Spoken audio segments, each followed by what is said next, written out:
श्री सच्चिदानंद भगवान श्री सद्गुरुदेव महाराज कि मिलता है सच्चा सुख केवल गुरुदेव तुम्हारे चरणों में मिलता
जानने के बाद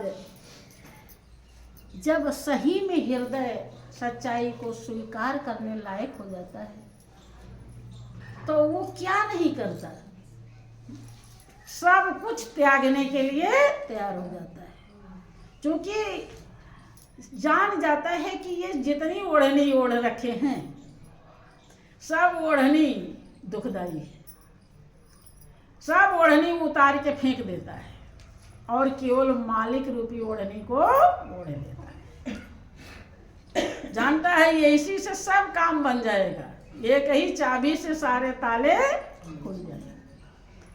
तो 52 चाबी रखने की क्या जरूरत है? जरूरत है नहीं। तभी तो सब कुछ। अब ऐसे भी देखो, लोग घर परिवार के लिए आग में जल जाते हैं, सुना होगा, आग लगा लेते हैं, फांसी लगा लेते हैं, तो कुछ मिलता है? क्या मिलता है? मिलता तो है, अरे वो लेडीज है तो भूतनी बन जाती है, और पुरुष है तो भूत बन जाता है। मिला तो अच्छा मिला कि बुरा?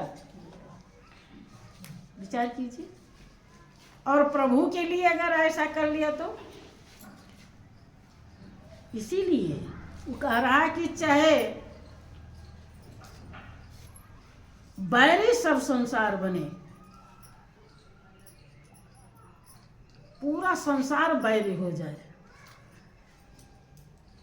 चाहे मौत गले का हार, चाहे लोग कहें कि भजन करोगे तो फांसी चढ़ा देंगे, चढ़ा दो, क्योंकि वो देखने वाला ये वही है, देख ही रहा है, वही करवाता भी है। ये क्यों करवाता है? ताकि दुनिया वाले, वो तो जानता ही है कि वो कैसा है?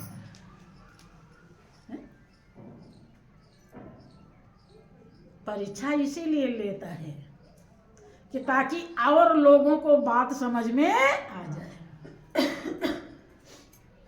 भगवान नहीं जानता कि ये हमसे कितना मोहब्बत करता है? जानता है कि नहीं जानता?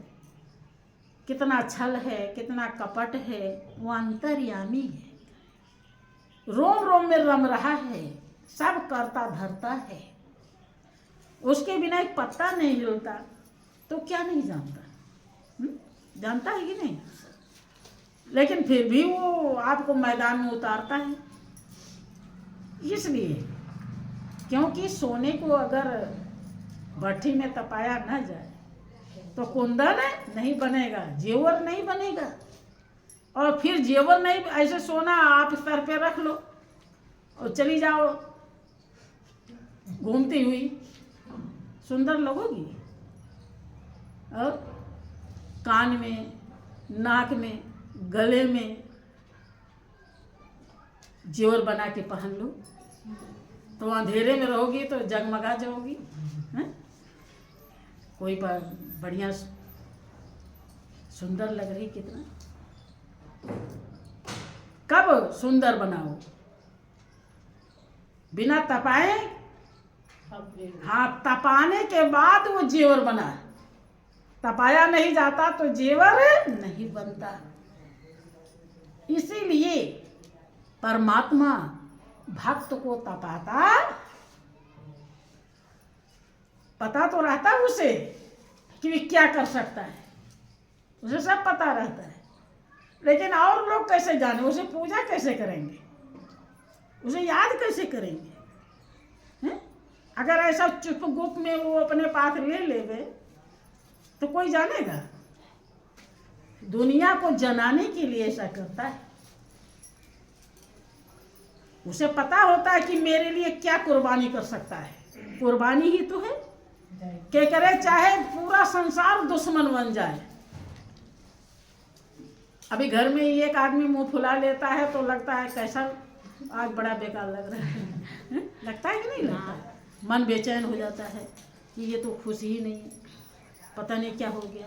बहुत लोग मनाने को कोशिश करते हैं।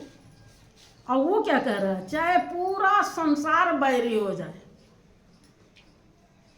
और मौत हमारे गले का हार बन जाए, और इतना ही नहीं, विष ही निज आहार बने, विष खिलाएं लोग हमको रोज, लेकिन फिर भी इतना संकट पाने के बाद भी ये मालिक तेरा ध्यान बहुत ही कीमती। ठीक, तो इसलिए जिस ध्यान के लिए प्रेमी भक्तों ने इतनी बड़ी कुर्बानी किया, त्याग किया, आज इस कलयुग में भाइयों बहनों थोड़ा सा भी त्याग आपको भवसागर पार कर देगा। थोड़ा सा भी ध्यान लगाएंगे तो बहुत बड़ी कीमत मिलेगी। और प्रभु का ध्यान, किसी का भी ध्यान लगाने के लिए, जैसे कोई लड़की है तो उसका पति भी कहीं आसपास जरूर होगा। लेकिन अगर आपने शादी नहीं किए और एक दिन बैठाओ उसको और कहो बेटी तू है तो तेरा पति भी कहीं ना कहीं तो होगा ही, तो आज तो अपने पति के ध्यान कर ले, कर लेगी क्या?